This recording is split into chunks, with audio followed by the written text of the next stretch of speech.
কবিতাৰ শিৰোনাম মৰ্মান্তিক। তেওঁক মই যোৱাকৈ দেখিছিলোঁ বেলি লহিওৱাৰ পৰত পথাৰৰ বকিয়াই দি, মূৰত জাপি, কান্ধত মেট মৰা দুটা ডাঙৰীৰ জিৰিক জিৰিক মাত।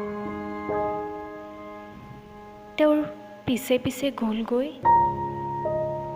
আঘোণৰ সোণবৰণীয়া ৰ'দ, খেৰৰ চুবুৰীটো, বাঁহ বননিৰ কেঁচা আলিটো আৰু গান গোৱা চৰাইজাক। গৈ আছিল আৰু গ'লগৈ।